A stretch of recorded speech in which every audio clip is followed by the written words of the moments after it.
everyone. I'm super excited to have you here today. Just realized I was on mute for about 5 minutes, so I'll start over. This is a solo session today because I feel that I have been talking at you a lot throughout the series, and I wanted the opportunity to really just take a moment and chat with you today, really about the overall series and answer some questions as well. So the series is really an exploration of the Wethos toolkit that every studio owner needs, whether you're a solopreneur, as I started out, or you're leading a team of many as I do now. And our approach really utilizes the virtual studio platform created by Wethos as a co-anchor in this series to explore the keys to success for every independent studio owner, whether that's revenue, proposals and process, and then overall collaboration capabilities. And so, as I mentioned before, I'm your host, Leticia. I am a career creator and senior brand strategist, and also the founder and CEO of the Visionary Rising Agency. And we bridge the gap between creators, music technologists, and the audiences they covet. And so, as founder of the Visionary Rising Agency, I've helped a lot of brands establish authentic connections to diverse audiences using a variety of techniques, including data, insights, emerging social trends, and interactive content. As a creative agency, we have been around for the last 5 years, since 2016, got our start as a culture focused agency and really focused on creators, brands, and the audiences that they want to connect with. Our work really hones in on not only identifying the trends that audiences are following, but also in how to connect with them authentically by utilizing the technology and resources that are available at our fingertips. And then our co-partner in the agency, our co-partner in this series, and the reason that we're all here is because of Wethos.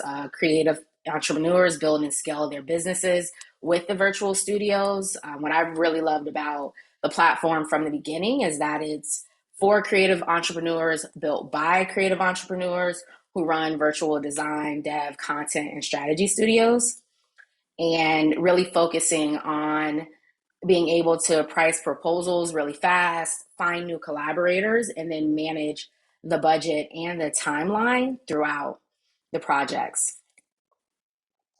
And what we've covered so far in the series has really started with a case study of the Visionary Rising Agency and where we were 18 months ago. So even though we had been around for about 3 years at that point, we're still really struggling with a lot of things that a lot of businesses, as I found throughout this program, have also been struggling with, right? We have very high cost of doing business, but because of the service-based industry and where we were positioning ourselves, we also had very low profit margins. And then the pandemic hit, and a lot of our existing clients halted their contracts to wait out the pandemic. There was a bunch of uncertainty around runway and capital. And then we also, as a team, were struggling with an inability to meet demands for the projects that we had in our pipeline because we had either a low skilled workforce who we hadn't been working with very long, or we had to manage them across multiple projects, platforms, and payment systems. And it was really difficult to keep up with. Basically, I was spending a lot of money to do nothing during that time. And then I discovered and was invited to the Wethos Virtual Studios platform as one of the first 100 agencies to be a part of the cohort in studios. And so I took it as an opportunity to really, one, learn something new, learn a new platform, and also to reset my expectations for the agency because everything that we were doing up until that point, even though it was working, I knew that it could be better. And so what we've been able to do since utilizing the platform, and part of the reason that I wanted to create this series is because we've been able to increase our business tenfold, and we've been able to decrease our time, our average pitch time, mostly from 2 weeks to 3 days between a client reaching out to us going through our process, and then us being able to deliver them a proposal. And then our win rate has increased. It was 88% at the start of the quarter. We've had a few wins throughout this platform. So even when we update at the end of the year, these wins will be, there will be a few more points that we could add to the board. And what we really kind of started with is that understanding that it wasn't just us as an agency jumping on the platform.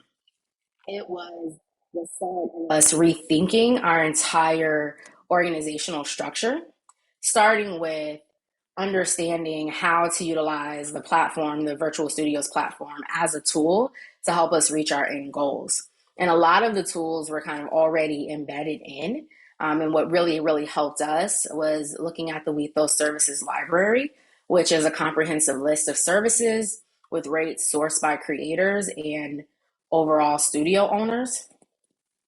And these are industry standard rates, so provides a very clear understanding of the value that you're providing to your clients every single time.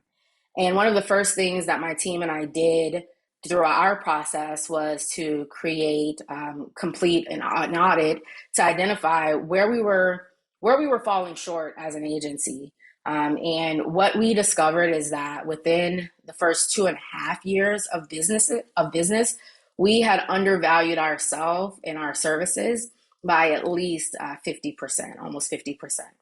And so had we been charging the rates that we charge now, we would have actually been able to make almost double of what we had made thus far. And so that for me was the baseline and the start of, okay, we're going to utilize this platform moving forward. And what we really looked at as a whole was the pillars of our current services, our complementary services, our expansion services. If this is not your first time going through the series, the sessions, then you know very intimately how we examine these different areas and really looking at kind of the current services that we were offering, how we could build complementary services to ensure that our clients were getting what they need comprehensively. And then not only that, how we could then expand the services that to ensure that our clients kept coming back to us again and again and again. And so how we use the services library is once we had that comprehensive list, we were then able to select services from within the Wethos library to complement our services and build out our overall services and add them to our library. So now that every time a member from my team needs to pitch, they're pitching from the same drawing board and they're utilizing the same services to advance the company and ensure that the pitch is the same every single time out. And really looking at the overall land and expand methodology and how we as a company can really focus on providing services that solve problems. By bundling offerings, we're able to provide more value over a longer period of time versus only focusing on the quick hits. While we still do shorter span projects that we're called in for, we actually have a retainer rate where we have so many clients that come back to us, even if they only come to us for one or two or a short span project. And the way that our services are designed is that they're really designed to aid in those pitches because they are providing our team with a comprehensive guide on solving those problems. And we work within a project pod area. This was really an idea that kind of came to us from the way that projects are set up within the virtual studio. And then because of that, we're able to operationalize projects very quickly and teams for our clients to ensure that they're receiving the best service and support that they need as they grow. Because we work and really focus very much on high growth startups, a lot of times our clients are coming to us looking for us to provide everything. And there are some times where we can't provide everything at that time. But as we work with them, we'll be able to build out project pods that will help them to fill in the gaps as needed. And this process really works for us because it ensures that each team member is assigned based on their areas of expertise, and that we're then able to minimize burnout and scope creep across the project while also limiting cost. And this is very key when managing an agency and managing multiple projects at a time, to be able to have one place where you can go in and check on your projects, your clients, and the progress against each is key. And then we tied kind of everything into our discovery process. We took everything that we were learning through the services, through the service library, and how the Wethos platform was built, to then build out our discovery process that engages into what the client is actually coming to us for, or the prospect is coming to us for, so that we can transition them into a client. And we then followed all of that through with our methodology and our onboarding process and our project scopes. For us, for me and my agency, standard operating procedures are really key to success as a whole. Because I'm not able to be on every call, because I'm not able to always kind of be on, it's really important for my team to have the information that they need and the resources that they need to be able to make decisions on the fly. And so I don't want to be the person that scopes every project, and I don't want to be the person that has to answer every question. And so our methodology really lends itself to being able to take all of the information that I've had and I've gained over the years, to be able to provide that to our team so that they have the resources that they need to be successful.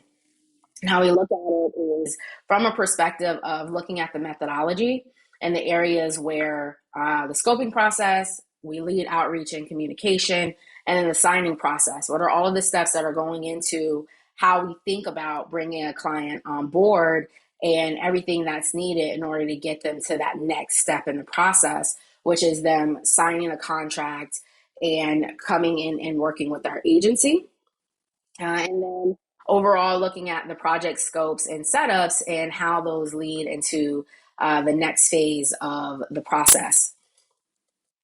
And once we kind of laid the foundation for all of that, it became very, very easy for us to jump in and start building scopes. And so the last course, last session, I really walked through comprehensively how we build the scopes.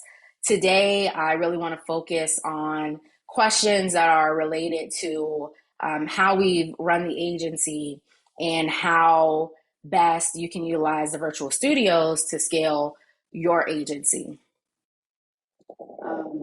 And as you set up the scope and you think through, right, the discovery questionnaire, the discussions, the follow-up, everything is lending itself to a desired outcome, which is to get the client to sign and get them in the door for a long period of time. Our land and expand methodology, we're not focused on just a singular project, as I said before. Our goal engagement is for 6 to 12 months. Because once we have a client in the door and we start the strategy and we start really providing them with the details that we need, ideally we want to get that locked in so that we can finish out the projects that we start and then sign them on for longer engagements. And our process kind of really takes you through that space of the discovery questionnaire, the discussion, and the follow-up. And on our website, there's a section on the site where you have to fill out a discovery documentation, that document that gets you to speak with a member of our team. Regardless of where you are in the process or how you come to us, whether it's through knowing someone directly or an email, every single person that's coming in the door has to fill out this form in order to be input into our system in order to move to the next step. If the form isn't filled out, no one on our team can meet with you, because our team kind of goes very in depth into our research, our pre-call research, in order to identify if the client meets the values and our needs in order to qualify them as a potential prospect. And then once we do all of that, we jump into really the scoping strategy and how to build out effective scopes that are going to win you business more often. And so earlier this week, I actually sourced some questions from the community, my community directly. And then, so before I jump in that, I will stop here to see if anyone has any questions. If not, you can feel free to drop them in the chat, and I'll check them out as I go.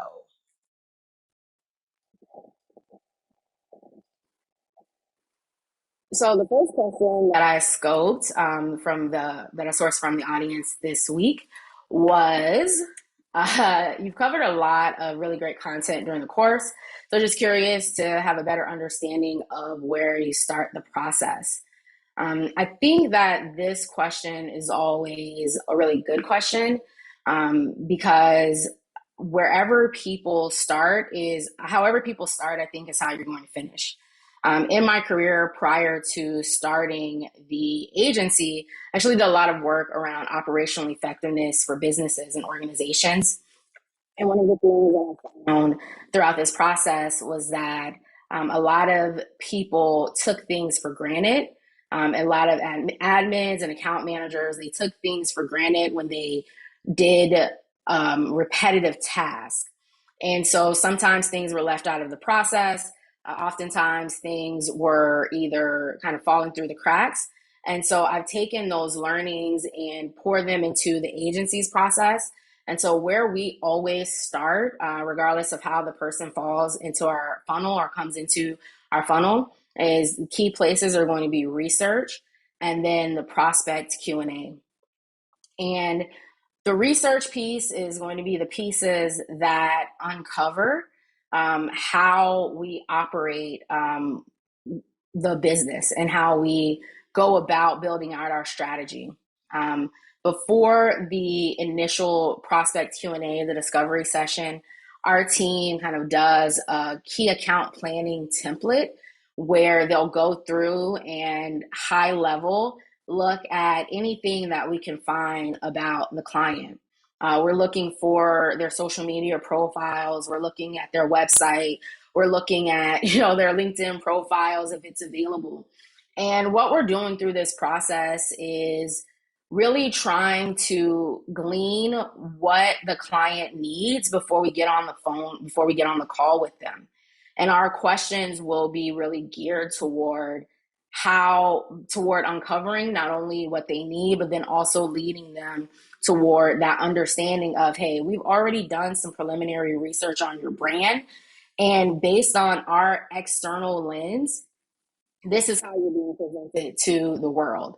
And this is what your audience is seeing when they look at you, because this is what we've been able to uncover. And so by starting with that research piece, it really, really opens you up and provides you a greater opportunity to uncover things that your clients or your potential prospects haven't really looked at before. And then once we uncover the research piece and that's all filled out, then we'll hop on the call with the prospect Q&A. And the prospect Q&A is really kind of the pre-discovery call. It's a 15-minute discussion between the prospect and a member of our team. And they're going through that kind of high-level review of what we've uncovered, what we're looking at, and where they are in the business, and where they are in their process. And so this high-level Q&A is really looking at, does your budget line up with what you input on our form? Does the key insights that we've uncovered, do those all match and check? And then also kind of doing a virtual check to just ensure that the client or the potential prospect meets what it is that we're looking for in clients, because it's not just about the client interviewing us or the prospect interviewing us as an agency. We're also interviewing the prospect to ensure that they will fit well within our portfolio and that their values align with the values that we are wanting to represent as a company.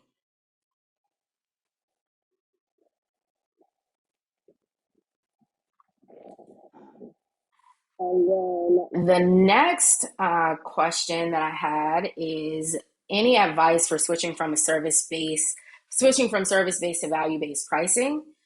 This came from a first-time agency owner recently made the jump from being a freelancer to having a team of others that they work with, and wanting to know how I made the adjustment to go from charging services to charging the current rates. It was not an easy process. It was a process that actually kind of took years of trial and error and getting through to the point where I really do feel like the agency, after 5 years, is finally in a place where we're charging our worth and charging the value that we provide to our clients. And a lot of that is through utilizing the virtual studios and being able to see what people are charging. And it's also being able to understand what the market bears. Because I've worked in corporate environments where I was responsible for the budget or I was responsible for sourcing agencies, I know what companies are willing to pay. And so for me, the big thing in imploring that to my own company, it came with confidence and in case studies. And so haven't really talked a lot about case studies throughout this entire series. So I definitely want to spend some time here in talking through how um, building out case studies will give you the confidence that you need in order to charge that higher ticket value. And so how our agency approaches the case studies piece is to really look at and examine every client that comes through our door. We treat as a case study. We want them to be better than the last project that we worked on. Everyone has to be better than the last, and that's something that I instill in my team. And so we're looking at, the KPIs. We want to every single time blow it out of the gate. And getting my team to think about and think through how their success with one client will tie into our success with other clients, and then helps to instill that confidence with every person on the team. But I think at the end of the day, it comes down to you as the owner, as that founder, as that freelancer, making that shift from being an individual contributor to being the leader. And the leader, and to lead a team, means that your team is looking to you constantly and consistently. So if you're not charging your worth, and that means that you're undervaluing your team. And so for me, once I started to tie those two together, it became very easy for me to say, okay, it's time for us to increase our rates. And not only is it time for us to increase our rates, but our success also in our case studies also lends itself to saying that we can afford to charge this much because the value that we provide to our clients and that we have to back it up. You're getting really great work for what we know is a very fair price. And so, kind of jumping into and exploring case studies a little bit more, our case studies always kind of highlight from a high perspective what we did on the project, what our interactions were, and then what the overall engagement was. And so we have a number of ones that are kind of geared toward if we're pitching for events or if we're pitching for activations. It's going to kind of vary versus if we're pitching for a strategy or a strategic approach, or we're doing just content.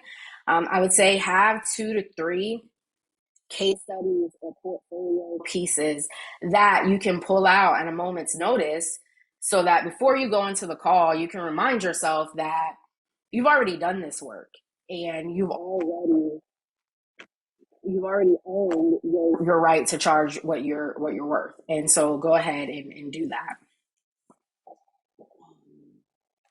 And then The next question is, I recently sent out a proposal for a client and looking to lock them in for Q1. So far, my contact hasn't been very responsive, and I'm wondering how often I should follow up.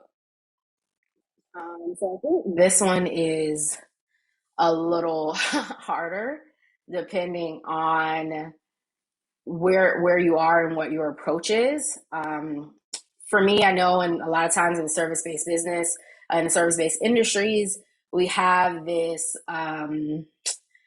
stigma of not wanting to appear to be too persistent or not wanting to bother people.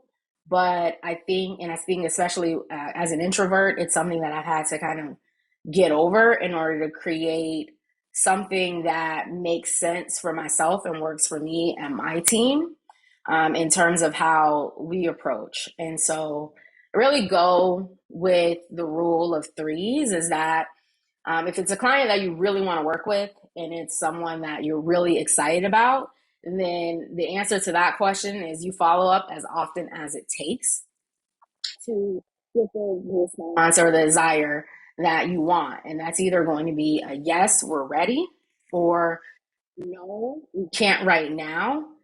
So let's re-engage at a certain point. And how we look at it and how I examine it with my team is like the rule of threes, is that sending out the proposal, if I haven't heard back within 3 days, I'm sending a follow-up to the proposal. If I haven't heard back 3 business days after that, then I'm sending a follow-up to the follow-up with an actual call to action, which would be, can we get on the call to talk about it? Do you need additional, insight, whatever it is? And then 3 days after that, I'm sending up follow-up number 3, referencing the call to action, and letting them know that, hey, I'm really interested in this project and we'd love to follow up.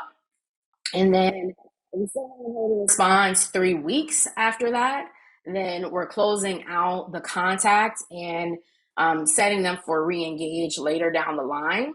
Part of us building this process was that we really truly only wanted to be in business with people who wanted to be in business with us and people who were ready to make that commitment. And so there's a lot of things that are going on in the world today, certainly understanding that.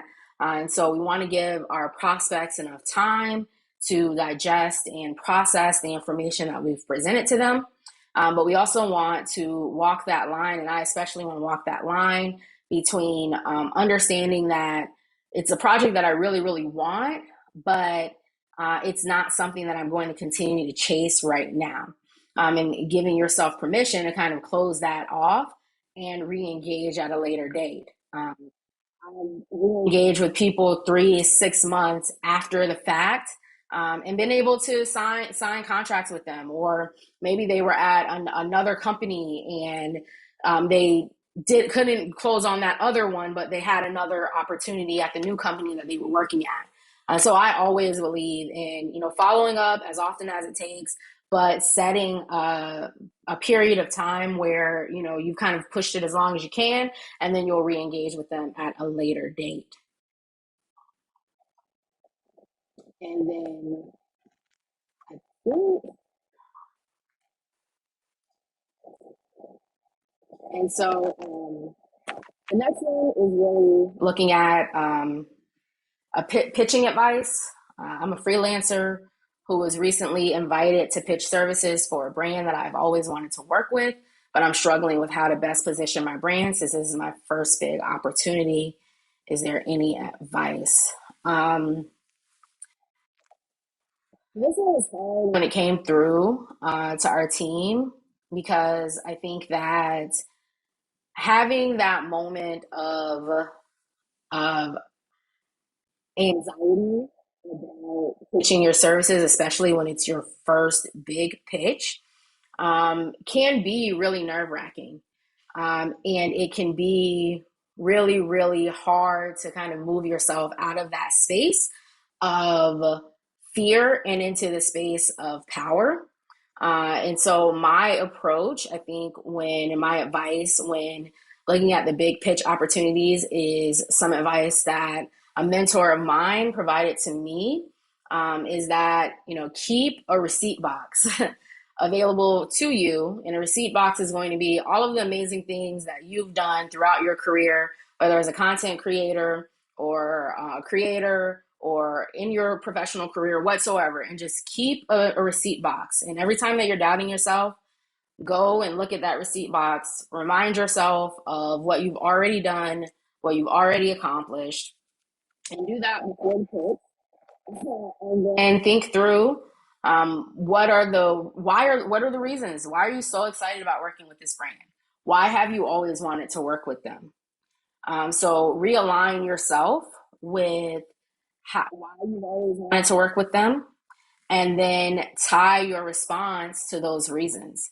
And I think that if you stay core and true to the reasons that you've always wanted to work with them, then positioning your brand and positioning your business will be very easy, because there's a reason that they reached out to you as well. If you've always wanted to work with them, they've reached out to you to work together. There's clearly some synergy there. So it's really, really good to just kind of take that step back, remind yourself of, who you are, what you've done so far, and then tie your response to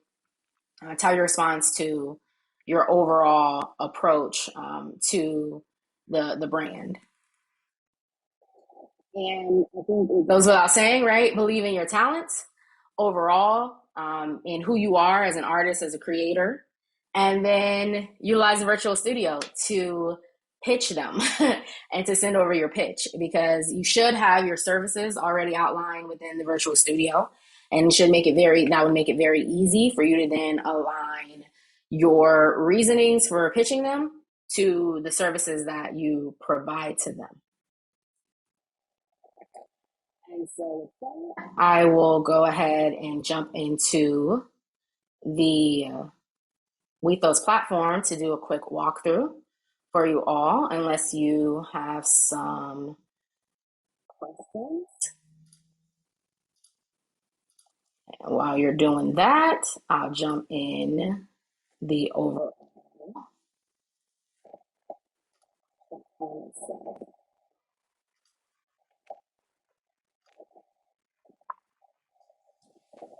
So this is actually a project platform that we created specifically for the session, so it does not have any of our proprietary or client information in it whatsoever. So gotta keep safe with that. But I did want to jump into the scoping platform and kind of walk you through how we approach projects as a whole at the agency, and thinking through when a new client comes to us or a new prospect comes to us, how we can then give them something that is exactly what they need, while also ensuring that it's in alignment with what we've already identified they need. So what I really, really love, is the template library. It's something that myself and the team utilize all of the time. And it has a lot of core templates in here. Very cool, great templates. We actually just had a brand and video shoot template that we have filled out and sending out this week, utilizing this template. And so it's very easy for us to go in here, look and see, is this exactly what we need? Identify if there's kind of things that we need to do. And a lot of times what our team will do is just look at the template, identify it quickly, jump into the edit, create a client, and then go in and edit as needed to ensure that everything is what we need it to be before exporting and sending it out to the client. And so what I really, really love about the Wethos platform, the virtual studios as a whole, is truly the ability to adjust and edit things as needed to ensure sorry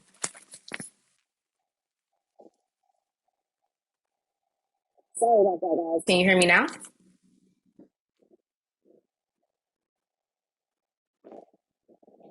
So what I really love about the platform all the time is that it allows you the opportunity and the ability to go in and create and edit items as needed, as you so that you can move through the platform itself and make sure that you have everything that you need in order to send out effective proposals to win more business. So this breakdown that we have, you can really go into the overall development and pre-production broken out. How we scope ours is really understanding each aspect of the scope itself, and then being able to add any additional details in there that will be needed. For us, we also always provide an account manager or an account manager on site or production assistant on site the day of the shoot. And so for something like that, I would come in here, look through and see if they have it. If they don't, I'd be able to just jump in here very quickly and add in the required details.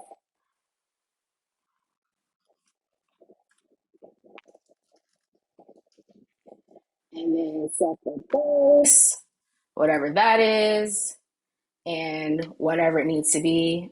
Account services, sometimes we add in the details, oftentimes we don't. And then can go ahead and just add that into the scope itself. And once the scope is in there,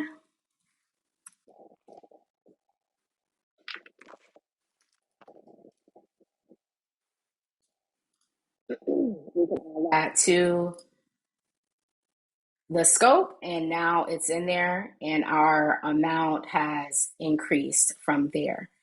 And so once we're done, then we can kind of lock it up, send it over, either create new phases if needed, or go ahead and export it and get it over to the client. We can also add in additional goals, anything that the client has told us. I really love being able to limit the amount of feedback rounds, the expiration date of the details that we're sending out, and then also being able to align the invoice schedule to ensure that whatever we are identifying needs to happen prior to the start of it, then we're then able to lay that out for the client and get it all updated and sent over to them quickly so that they can pay the invoice and we can get the project started. So I will stop there. Let's see. It doesn't look like anyone has any additional questions. So if you don't have, you can use either one. You can utilize either the QA function or the chat function to ask questions if you have any. So I'll leave it open for a few more minutes, but 3 more seconds. But if you don't have any questions, then I will go ahead and wrap up. Thank you all so much for joining us tonight. Really, really appreciate it. You can catch the recap. You'll also get links to the resources utilized tonight and ones that have been sent out previously. And looking forward to seeing you at the next in session, which will be our last session of the series for the year. So thank you all so much and have a great night.